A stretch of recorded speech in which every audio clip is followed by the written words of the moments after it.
जय हिंद प्यारे बच्चों, कैसे हो? उम्मीद है अच्छे होंगे। आज हम प्रश्नावली 1.2 कर रहे हैं। इसके पहले की प्रश्नावली 1.1 और इंट्रोडक्शन टू रियल नंबर नहीं देखा तो डिस्क्रिप्शन में लिंक है, वहां से आप उसे पहले देख लें, फिर इसको देखें, अच्छे से समझ में आएगा। और डिस्क्रिप्शन में ही इस नोट्स का लिंक भी दिया गया है पीडीएफ के रूप में, आप उसे भी डाउनलोड कर सकते हैं। तो चले शुरू करते हैं। सबसे पहला प्रश्न दिया गया है प्रश्नावली 1.2 का। प्रश्न पहला है, सिद्ध कीजिए। पहला प्रश्न दिया गया है, सिद्ध कीजिए √5 एक अपरिमेय संख्या है। तो हमें देखने से तो ये पता चल रही है अपरिमेय है, पर हमें इसे लिख के बताना है। तो इस ऐसे प्रश्नों के लिए हम क्या करते हैं, इसको सबसे पहले हम मान लेंगे कि ये परिमेय संख्या है, और जब ये परिमेय संख्या तो P/Q के रूप में लिखी जाती है। ठीक है, हमें तो पता है ये परिमेय है, हमने गलत माना है। तो अब क्या करेंगे, हम परिमेय संख्या की विशेषता लगाएंगे उसके ऊपर, और वो विशेषता उस पर लागू नहीं होगी, और लागू नहीं होगी तो हम बोल देंगे कि हमने जो शुरू में माना था वो गलत है और ये अपरिमेय संख्या है। अब वो विशेषताएं कैसे कैसे लगेंगी वो हम प्रश्न के अंदर आपको अच्छे से समझाते हैं। तो चलें शुरू करते हैं। सबसे पहला प्रश्न आपका, तो इसमें हम मान लेंगे कि √5 एक परिमेय संख्या है, और जब परिमेय संख्या है तो √5 कैसे लिखी जाएगी, P और Q के रूप में लिखी जाएगी, P/Q के रूप में लिखी जाएगी। और P और Q क्या होते हैं, जब परिमेय संख्याएं होती हैं तो ये क्या होते हैं, सहभाज्य होते हैं।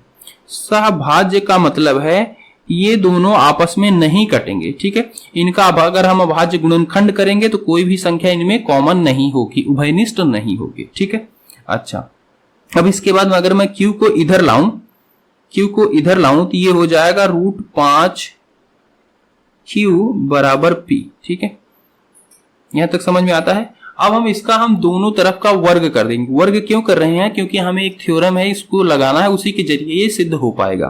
ठीक है, क्योंकि दोनों ओर वर्ग करने पर, अब हम जब दोनों वर्ग करेंगे तो इस पूरे का भी वर्ग हो जाएगा और इसका भी वर्ग हो जाएगा, और ये हो जाएगा 5Q का वर्ग और ये हो जाएगा P का वर्ग। ठीक है, यहां तक बात समझ में आती है। अब देखो, जो मैं थ्योरम की बात कर रहा था वो यहाँ पे लगेगी। वो थ्योरम क्या कहती है कि अगर कोई चीज वर्ग में है, और जैसे यहाँ पे 5 है, P वर्ग बराबर 5Q वर्ग लिखा गया है, यानी कि P क्या होगा, वर्ग 5 से भी विभाजित होगा। जैसे यहाँ पे समझो, मान लो 12 लिखा गया, 12 का मैं अभाज्य गुणनखंड कर दूं तो ये हो जाएगा 2 गुना 3, मतलब ये 12 किस से विभाजित होगा, 3 से विभाजित होगा। विभाजित होने का मतलब है भाग चला जाएगा, हाँ चला जाएगा, 2 से भी चला जाएगा, इस 2 से भी चला जाएगा। ठीक है, तो उसी तरीके से यहाँ पे P का वर्ग लिखा गया है, बराबर में है 5Q², यानी कि ये भी गुना में है, तो 5 से भी P² विभाजित हो जाएगा। ठीक है, तो यहाँ पे लिखेंगे, समझना, यही आपकी थ्योरम थी कि 5 अगर किसी वर्ग को विभाजित करता है तो वो 5 उसको भी विभाजित करेगा। तो यहां से वही लिखा गया, 5P वर्ग को विभाजित करता है, इसलिए 5P को भी विभाजित करेगा। ठीक है, अच्छा अब जब 5P को भी विभाजित करेगा तो P क्या है, एक कोई संख्या है जिसका गुणनखंड क्या है, 5P है। ठीक है, हम यहाँ पे लिख सकते हैं P बराबर 5C ले लेते हैं, और C कोई धनात्मक पूर्णांक ले लेते हैं, C कोई धनात्मक पूर्णांक है।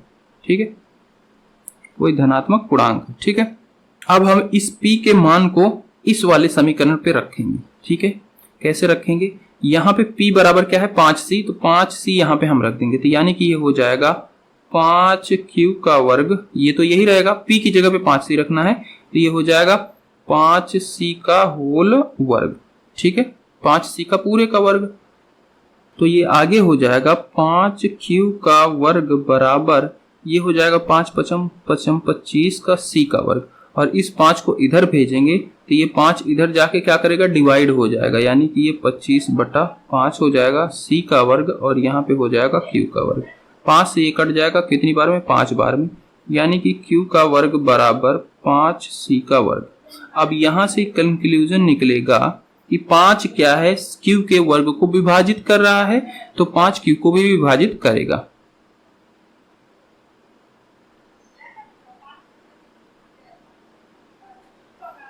तो यहाँ पे लिख देंगे 5Q वर्ग को विभाजित करता है तो 5Q को भी विभाजित करेगा। अतः अब देखना, ये वाला जो आपका ये सेकंड कंक्लूजन निकला है, इसके पहले जो निकला था ये था पहला। इन दोनों को अगर आप ध्यान से देखो, ये था आपका पहला। ठीक है, इन दोनों को अगर ध्यान से देखोगे तो यहाँ पे क्या है, 5 क्या कर रहा है, Q को विभाजित कर रहा है। ध्यान से देखना, 5 क्या है, P को विभाजित कर रहा है, ठीक है, मतलब भाग चला जा रहा है P में। और यहाँ पे देखो 5 क्या है, Q में भी भाग चला जा रहा है, ठीक है। और हमने यहाँ पे जो माना था ये P बटा Q, ये क्या थी, परमीय संख्या थी, मतलब इनमें भाग नहीं जाना चाहिए था, ठीक है, इनमें भाग नहीं जाएगा, सहभाज्य है। तो हमने जो माना था वो क्या हो गया, गलत सिद्ध हो गया, ठीक है। अब जब गलत सिद्ध हो गया तो हम उसको बोलेंगे क्या, और दूसरे से 5P और Q दोनों को विभाजित करता है, ठीक है। तो हमने जो माना था वो क्या हो गया, गलत हो गया। यह विरोधाभास है, ये सही नहीं है, हमारी कल्पना गलत के कारण प्राप्त हुआ, हमने जो माना था वो गलत थी, ठीक है। अतः √5 अपरिमेय संख्या है, ऐसे सिद्ध करना इसको। दूसरा प्रश्न दिया गया है, कह रहा सिद्ध कीजिए कि 3 + 2 √5 एक अपरिमेय संख्या है। तो देखो इसको भी वैसे ही करेंगे, पर इसमें थोड़ा सा बीच में ही कुछ आ जाता है अलग जवाब, इसलिए हम वहीं से पलट जाते हैं। देखना, ध्यान से देखना कैसे करना है इसको। ये क्या है, परिमेय संख्या है।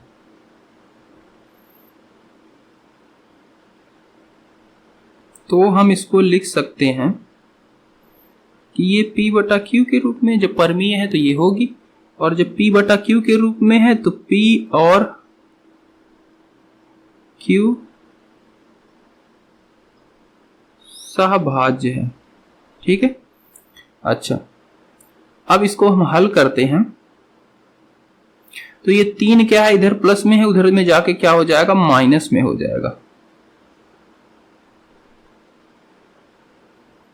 तो ये √5 बराबर में हो जाएगा, 2 को इधर भेजेंगे, आके भाग में हो जाएगा, और ये P बटा Q -3 इसके गुना में हो जाएगा, ठीक है। तो अब यहां पे देखो, हमें देख के ही पता चल जा रहा है कि √5 क्या है, अपरिमेय संख्या है, पर यहाँ पे P और Q क्या है, परिमेय संख्या है, ठीक है। और परिमेय संख्या से कोई भी संख्या जब घटाई जाती है तो परिमेय संख्या ही आती है, और गुना की जाती है परिमेय संख्या से तो परिमेय ही आती है, ठीक है। ये हमने 9th में पढ़ लिया था, हाँ 9th में है। तो यानी कि हमें देख के पता चल रहा है ये तो परिमेय संख्या आ रहा है, पर ये क्या है, अपरिमेय संख्या है। तो जो हमने मानी थी, कल्पना की थी कि ये परिमेय संख्या है, वो हमारी गलत होती है, और फिर यहीं से हम आगे लिख देंगे। तो इसमें हम लिखेंगे P और Q पूर्णांक है, तो 1/2 PQ -3 यह परिमेय संख्या है, और √5 हमें पता ही है अपरिमेय संख्या है, तो ये दोनों तो बराबर हो नहीं सकते हैं। तो यह विरोधाभास है, हमारी कल्पना गलती के कारण हुआ है, हमारी गलत कल्पना के कारण हुआ। अतः 3 + 2 √5 अपरिमेय संख्या है। तो इस तरीके से हमें इसको करना है। ये नोट्स आप डिस्क्रिप्शन से डाउनलोड कर सकते हैं। तीसरा प्रश्न दिया गया, तीसरे का फर्स्ट पार्ट हम करेंगे। सिद्ध कीजिए कि निम्नलिखित संख्याएं अपरिमेय है, जिसमें पहला पार्ट आपका दिया गया है 1/√2, ठीक है। तो इसमें भी सेम चीज करना है। सबसे पहले हम मान लेंगे, माना 1/√2 परिमेय संख्या है, तो 1/2 P बटा Q होगा, और जहां पे P और Q सहभाज्य है, मतलब एक दूसरे से नहीं कटेंगे। अच्छा, कोई भी संख्या इनमें उभयनिष्ठ नहीं होगा, इसका गुणनखंड। अच्छा, तब हम इसको क्या लिख सकते हैं, तब हम इसको लिख सकते हैं, इस Q को तो इधर भेजेंगे तो आके गुना में हो जाएगा, ठीक है, 1 के साथ गुना में हो गया Q। √2 को उधर भेजेंगे तो √2 P हो जाएगा, ठीक है। अब इनका हम दोनों ओर वर्ग करेंगे।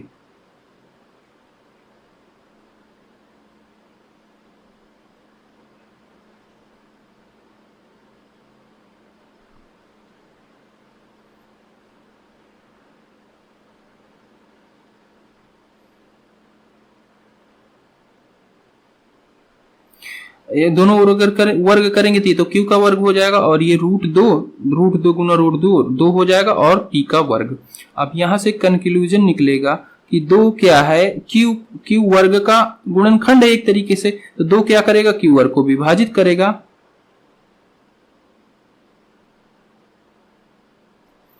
यहाँ पे लिखेंगे 2 Q वर्ग को विभाजित करता है, तो 2 Q को भी विभाजित करेगा। ये हमारी एक थ्योरम है, उसके आधार पे हम ये बता रहे हैं, ठीक है। वो यही कहती है कि अगर कोई चीज किसी का वर्ग है, कोई संख्या उसको विभाजित कर रही है, तो वो संख्या उसको भी विभाजित करेगी।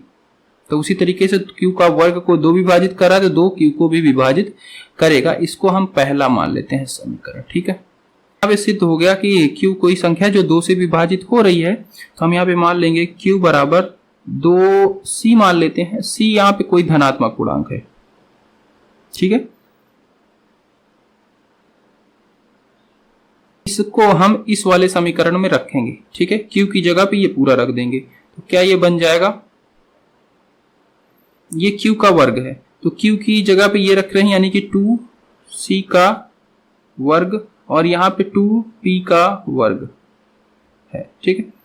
ये हल होगा, ये हो जाएगा 4c का वर्ग, यहाँ पे 2p का वर्ग। इस दो को इधर भेजेंगे, भाग हो जाएगा, ठीक है।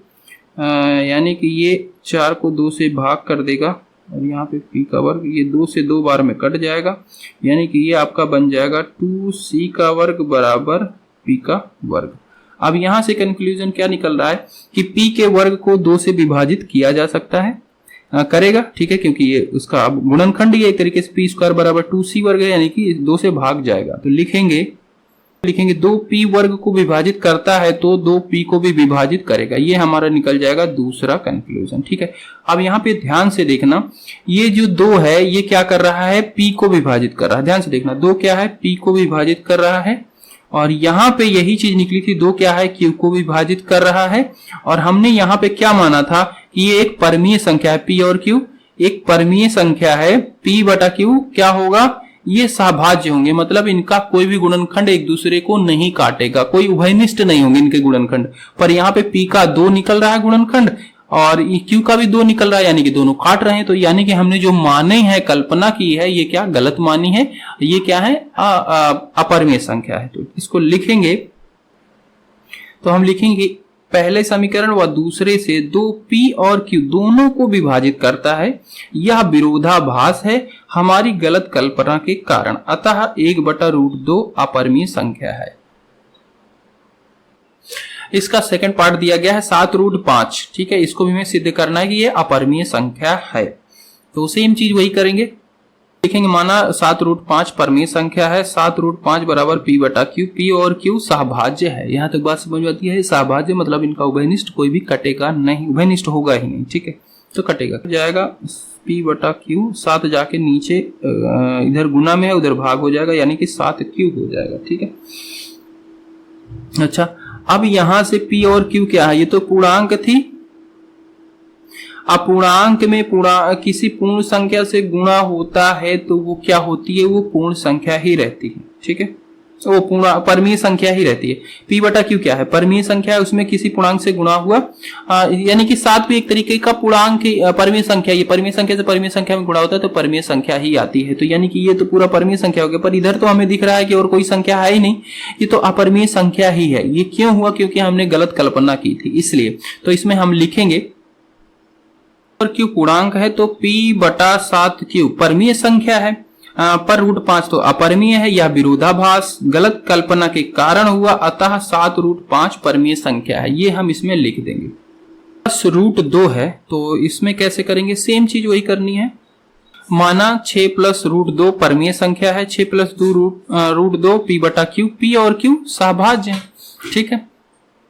अब यहां से इस 6 को उधर अगर हम भेजें तो इधर बचेगा √2 बराबर p बटा q -6, ठीक है। और यहां से हमें देख के पता चल रहा है कि ये तो क्या है, परमीय संख्या, पर ये अपरमीय संख्या।